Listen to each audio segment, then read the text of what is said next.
All right, ready to dive into some of those everyday mistakes we all make? Oh, I think we've all got a few we could share. From kitchen catastrophes to relationship roadblocks, we've got a mountain of listener-submitted sources to unpack here. We're talking cheat sheet for adulting, but way more fun than a manual. What's fascinating is how many of these mistakes are just simple oversights, really. Once you see them, they're easy fixes, which is good news. Good news indeed. Okay, so let's start with something everyone can relate to cooking. I'll admit, I'm guilty of overcrowding the pan sometimes. Just cramming everything in. Oh, yeah, that's a classic. Seems harmless, but it really throws off the pan's temperature. You end up steaming your food instead of getting that nice sear. Basic science, but makes a huge difference to how things turn out. So picture this. Each ingredient needs its own little personal space in the pan to brown properly. Exactly. Give them room to breathe. Love that visual. Now, another one I've definitely done is not reading the recipe all the way through before I start. Who has time for that, right? It's tempting to jump right in, but it's like assembling furniture without the instructions. You might get there, but it's going to be way more frustrating. And you might end up with some extra pieces. Speaking of prep work, our listeners are really emphasizing using sharp knives. I've tried to get away with a dull one, and let me tell you, recipe for disaster, literally. Sharp knives are safer and more efficient. Prep work is a breeze. Invest in a good sharpener, you'll thank yourself later. Okay, sharp knives noted. What about mise en place? I hear that thrown around a lot in cooking circles. It's French for everything in its place, and it's a game changer. Chop, measure, have it all ready before you even start cooking. No more frantically searching for that missing ingredient while your sauce burns. Sounds like a stress saver. Ah. All right, moving on from tangible ingredients to something a bit more complex, relationships. Relationships are a different beast altogether. Our sources highlight some common mistakes that can really throw a wrench in things. Like comparing your relationship to others. I think we've all fallen into that trap, especially with the curated perfection of social media. Oh, for sure. Remember, those picture-perfect moments aren't the whole story. Each relationship is unique. Focus on what makes yours special, not on how it stacks up against someone else's highlight reel. Great reminder. Now, here's one I know I've messed up before, not setting clear boundaries. Boundaries are essential for any healthy relationship. They're about communicating what you're comfortable with, what you're not. Without them, resentment builds up. So how do we set boundaries effectively? Because those conversations can be tough. It takes courage and practice. Be clear, direct, and respectful when you're communicating your needs. It's okay to say no, even if it's to something your partner enjoys. That's empowering. Now, another one that seems to be at the root of so many relationship problems is poor communication. Absolutely. And so many of us think we're good listeners, but reflective listening takes it a step further. You're not just hearing the words, you're making sure you understand their point of view.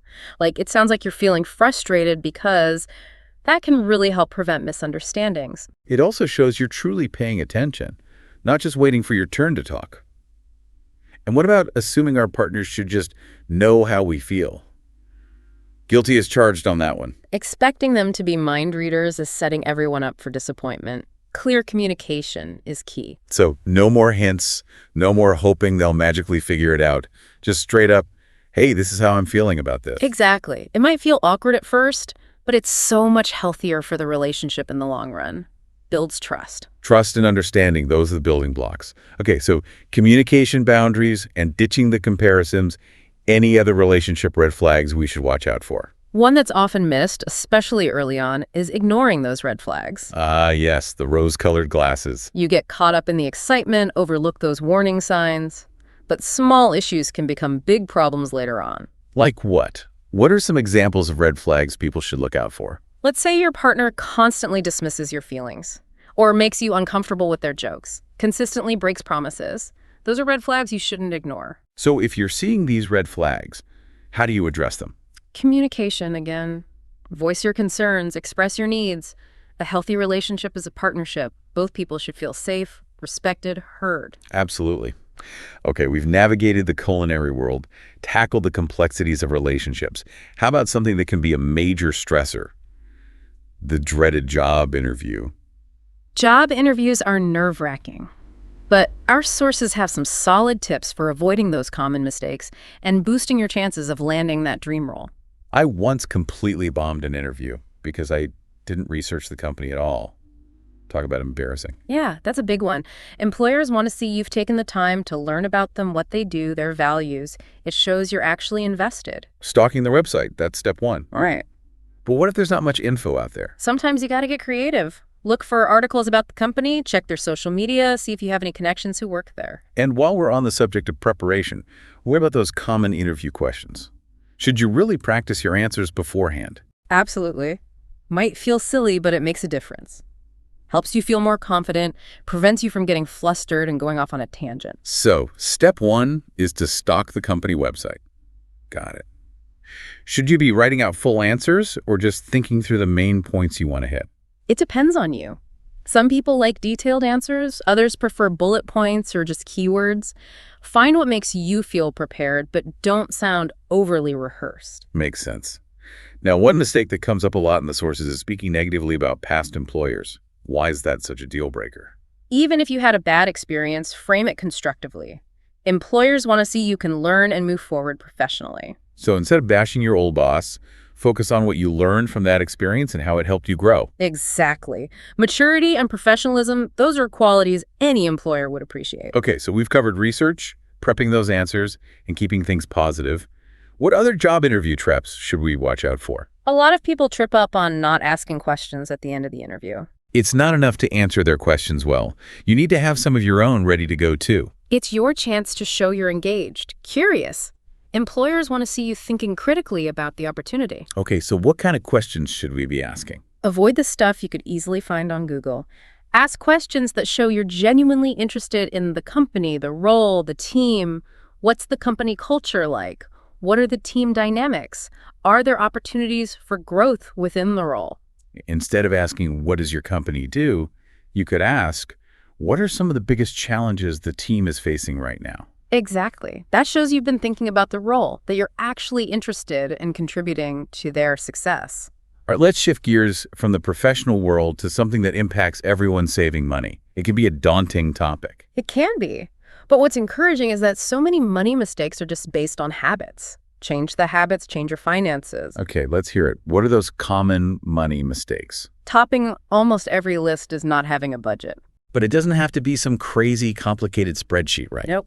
A simple plan for your income and expenses makes all the difference. Helps you see where your money's actually going. So if you've never made a budget before, where do you even start? Tons of apps and online tools can help. You can use a spreadsheet or even just a notebook.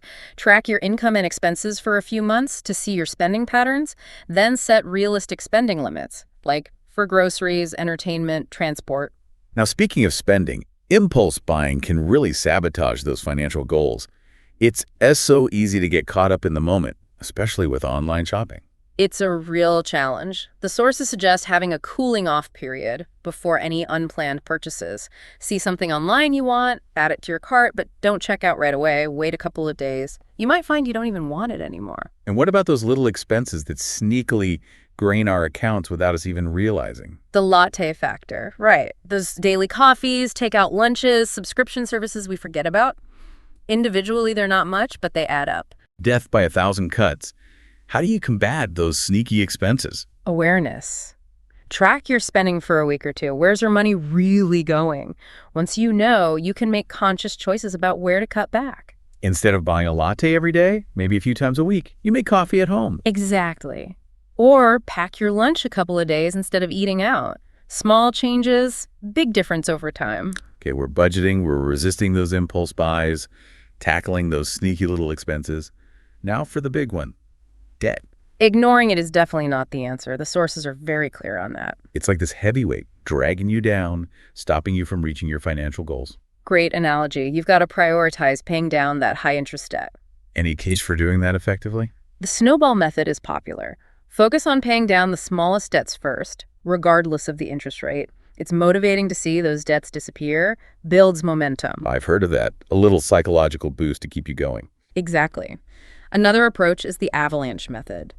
Tackle the highest interest rates first. Saves you money in the long run, but it can feel less rewarding in the beginning. So it's about finding a method that works for your personality and your situation. Absolutely. Have a plan and stick with it. Okay, so we're budgeting, we're resisting those impulse buys, tackling those sneaky expenses, and D, we're paying down debt. What else should we be doing to win at this money game? One of the most important things, set clear financial goals. Goals give us something to aim for. Saving for a house, a dream trip, early retirement. It makes saving more meaningful when you have something specific in mind. It's like a financial roadmap, guides you towards your destination. Once you have those goals, how do you make sure you're saving enough to reach them? Automation is your friend. Set up automatic transfers from checking to savings each month. Takes the willpower out of it. You're consistently working towards those goals. Paying yourself first. Exactly. Makes Yeah. a huge difference long term. Okay, we've got our budgets, our goals, we've automated our savings. Now, what about investing? Can feel intimidating. It can.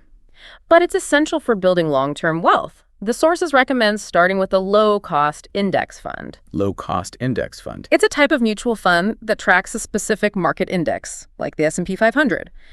Good way to diversify your investments, minimize risk. So instead of trying to pick individual stocks, you're investing in a basket of stocks that represents a broader market. Right. Simpler and often more effective, especially when you're starting out. And if you're feeling lost, you can always talk to a financial advisor, right? Of course, they can help you create a personalized plan that fits your goals and your risk tolerance.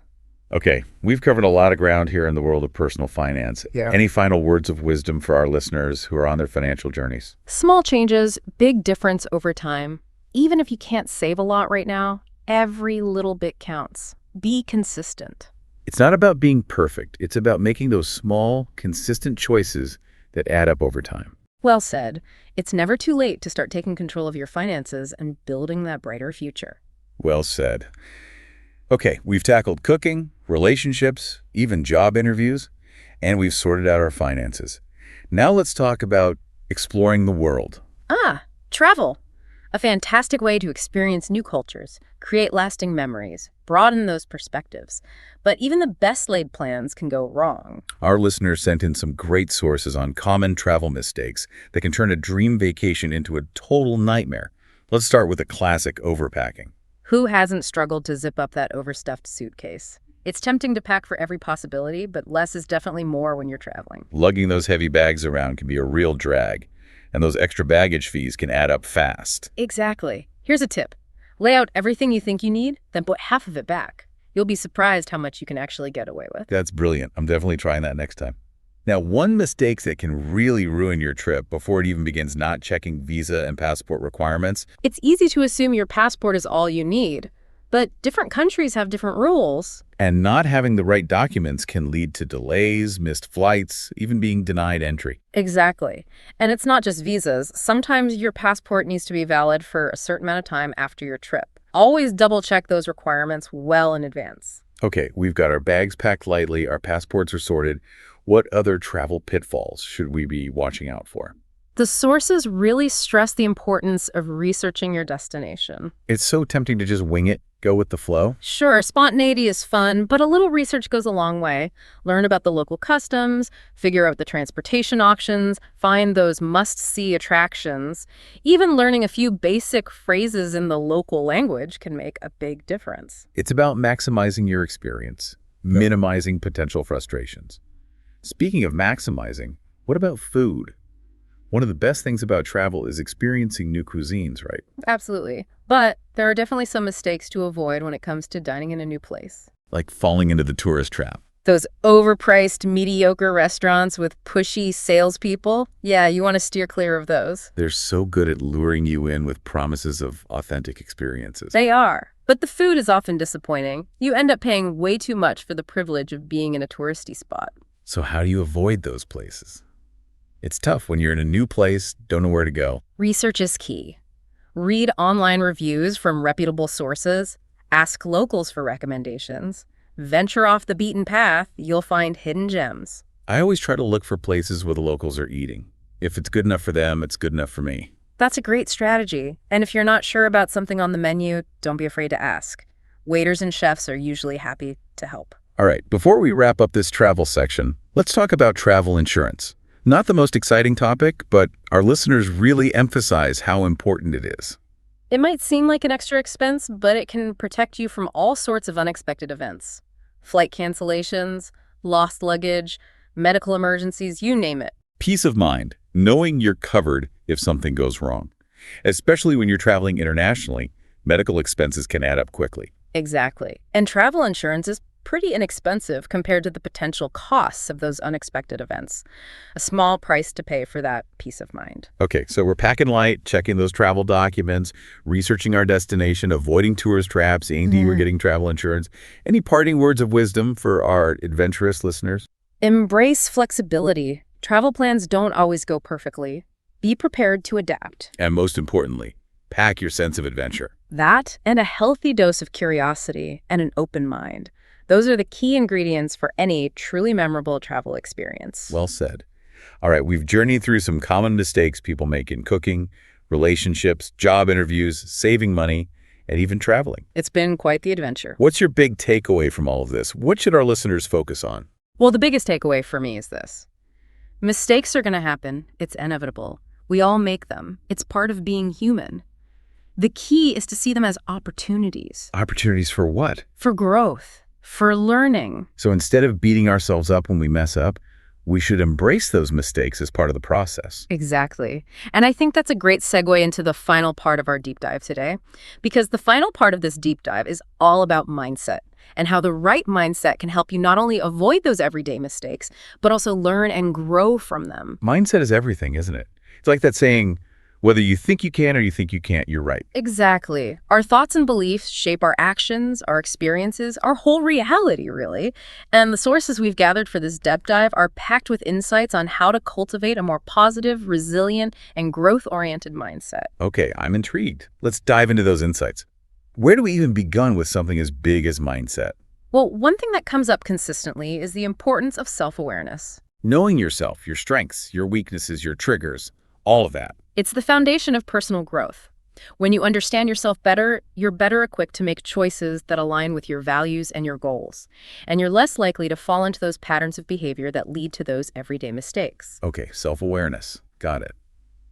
But how do you actually become more self-aware? It sounds kind of, well, vague. It's an ongoing process for sure, but there are a few things you can do. One is to simply pay attention to your thoughts and feelings. Notice those patterns, what triggers those negative thoughts, what brings up those feelings of anxiety or frustration. So it's like becoming an observer of your own mind. Exactly. And the more you observe, the more you understand.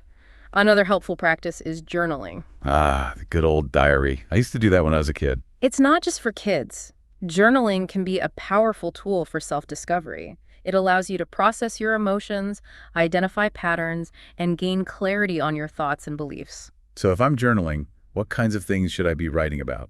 There are no hard and fast rules. Just write whatever comes to mind. You can reflect on your day, explore your goals, or work through challenges. The key is to be honest with yourself and to write without judgment. No judgment. Got it. And what about those times when we're feeling stuck in a rut or we're struggling with self-doubt? What are some mindset shifts that can help us move forward? One thing that comes up a lot in the sources is the power of reframing. Reframing, like looking at a situation from a different perspective. Exactly. Instead of viewing challenges as setbacks, reframe them as opportunities for growth. Instead of focusing on your weaknesses, acknowledge your strengths.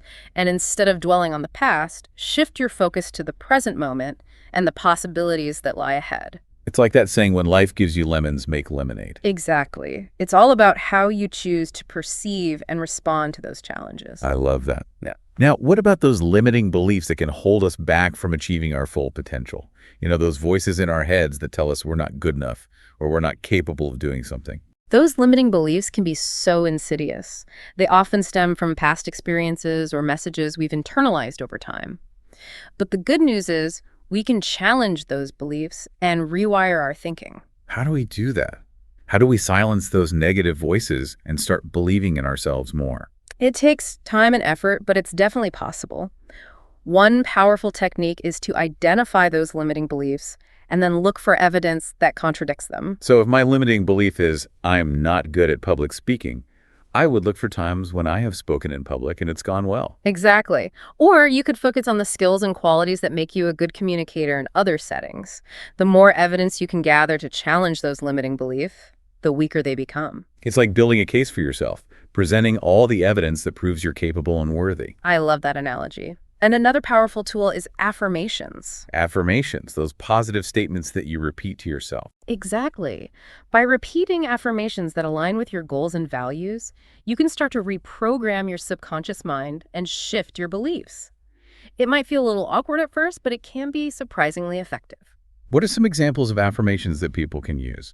It depends on what you're working on, but some general affirmations that can be helpful include, I am capable of achieving my goals, I am worthy of love and happiness, or I am strong and resilient. Those are great, and the more you repeat those affirmations, the more you start to believe them. Exactly. It's like planting seeds in your mind. The more you nurture those seeds with positive thoughts and beliefs, the more they will grow. And speaking of growth, one of the biggest takeaways from this deep dive is the importance of embracing a growth mindset. Ah, yes. The growth mindset versus the fixed mindset. This is a concept that was popularized by psychologist Carol Dweck. Can you explain the difference between the two? Sure. People with a fixed mindset believe that their abilities are innate and unchangeable. They avoid challenges, give up easily, and view feedback as criticism. So they're kind of stuck in their ways. Exactly. On the other hand, people with a growth mindset believe that their abilities can be developed through effort and learning. They embrace challenges, persist through setbacks, and view feedback as an opportunity for growth. So it's not about being perfect, it's about being willing to learn and grow. Exactly. And the research shows that people with a growth mindset are more successful in all areas of life. So how can we cultivate a more growth-oriented mindset? One way is to focus on the process, not just the outcome. Instead of getting hung up on the end result, embrace the journey and celebrate those small wins along the way. So it's about enjoying the ride, not just the destination. Exactly. And another key is to view mistakes as opportunities for learning. Instead of beating yourself up when you mess up, ask yourself, what can I learn from this experience? How can I do better next time? It's about turning those setbacks into stepping stones. I love that. Now, what about those times when we're feeling overwhelmed or stressed?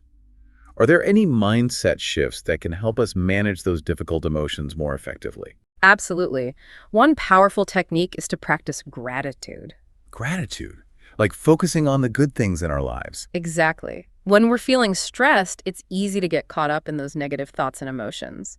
But by shifting our attention to the things we're grateful for, we can change our perspective and improve our mood. So even in the midst of chaos and stress, there's always something to be grateful for. Absolutely. It might be something small, like a warm cup of coffee or a beautiful sunset, or it might be something bigger, like your health, your family, or your friends. And the more we practice gratitude, the more we train our brains to focus on the positive, right? Exactly. It's like building a muscle. The more you use it, the stronger it becomes. Okay, so we've talked about self-awareness, reframing, challenging limiting beliefs, embracing a growth mindset, and practicing gratitude. Are there any other mindset shifts that can help us avoid those everyday mistakes and live more fulfilling lives? One that's often overlooked is the importance of self-compassion. Self-compassion, what does that mean? It means treating yourself with the same kindness, care, and understanding that you would offer to a good friend. So being kind to ourselves, even when we mess up. Exactly. We all make mistakes. It's part of being human.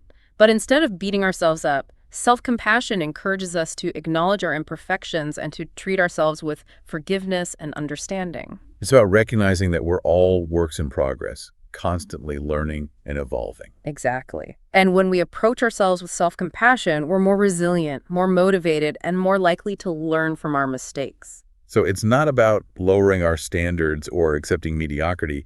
It's about creating a more supportive and encouraging inner dialogue. Exactly. It's about being on your own team, cheering yourself on, and offering yourself that same kindness and support that you would offer to someone you love. I love that. So self-compassion, growth mindset, gratitude, reframing, challenging limiting beliefs, and self-awareness. Those are some powerful tools for navigating those everyday challenges and living more fulfilling lives. They are. And what's really exciting is that these are skills that anyone can develop with practice. It's not about being born with a certain mindset. It's about making a conscious choice to cultivate those thoughts and beliefs that empower us to be our best selves. Exactly. It's an ongoing journey, but it's a journey worth taking. And remember, even small steps in the right direction can make a big difference over time. So if our listeners could focus on implementing just one of these mindset shifts, what would you recommend? That's a tough one.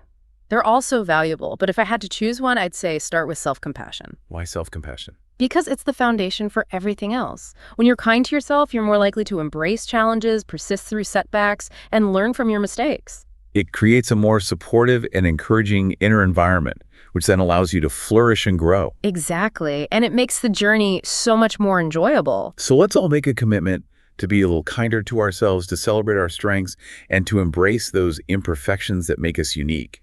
Well, folks, there you have it. We've explored some common mistakes people make in all sorts of areas of life, and we've unpacked some really powerful mindset shifts that can help you avoid those pitfalls, learn from your experiences, and live a more fulfilling life. It's been a fantastic deep dive, and I hope our listeners feel inspired to take what they've learned and apply it to their own lives. Absolutely. Remember, growth is a journey, not a destination. There will be bumps along the way. There will be mistakes. Yeah. But with the right mindset, you can navigate those challenges, learn from your experiences, and keep moving forward. And most importantly, remember to enjoy the ride. Well said. All right, folks, that's a wrap for this deep dive. We've covered a ton of ground today, and I hope you're walking away with some valuable insights and actionable tips. If you enjoyed this episode, please share it with someone who could benefit from these conversations. And until next time, happy learning, happy growing, and be kind to yourselves. So we were just talking about how a growth mindset can help you see those mistakes not as failures, but as learning opportunities. Right. It's all about how you frame things. Exactly. And this actually ties into another important aspect of mindset that our listeners highlighted, resilience. Bouncing back from those inevitable setbacks. Exactly. Life throws curveballs. Things don't always go as planned. But resilient people, they don't just survive those challenges, they thrive. They learn, they adapt, they come back stronger. Okay, so how do you build that kind of resilience? Well, it's a combination of factors. One is having a strong support system, people you can turn to when things get tough. Friends, family, mentors. Those people who lift you up remind you of your strengths. Right. And it's not just about receiving support, it's about giving it too. Helping others can actually boost your own resilience. Interesting. So it's a two-way street, supporting others and letting them support you. Exactly. Now, another key ingredient for resilience is self-care, taking care of your physical, mental, and emotional well-being. That's something we often neglect, especially when we're busy or stressed. It's easy to put self-care on the back burner, but it's essential for building resilience. Things like getting enough sleep, eating healthy, exercising, spending time in nature, they all make a difference. And it's not selfish to prioritize self-care, is it? Not at all. It's essential. You can't pour from an empty cup, as they say. So true. Okay, so support systems, self-care, any other tips for building resilience? One that's often overlooked is the power of perspective. When facing a challenge, it's easy to get caught up in the negative, to catastrophize. Like thinking it's the end of the world. Exactly. But resilient people, they step back. They ask themselves, okay, how bad is this really? Is this a temporary setback or a permanent roadblock? So it's about keeping things in perspective, not letting those negative thoughts spiral out of control. Exactly. And sometimes it can help to focus on what you can control in a situation rather than dwelling on the things you can't. That's a great point. Okay, so we've talked about building a growth mindset, cultivating resilience. Are there any other mindset shifts that can help us avoid those everyday mistakes and live more fulfilling lives? You know, there are tons of great tips and strategies in these sources, but I think it all boils down to this. Be kind to yourself. Self-compassion, we touched on that earlier. It's so important. We're often our own worst critics. But imagine if we treated ourselves with the same kindness and understanding that we offer to our friends and loved ones. We'd probably be a lot happier and less stressed. Exactly. So next time you make a mistake, instead of beating yourself up, try talking to yourself like you would talk to a friend.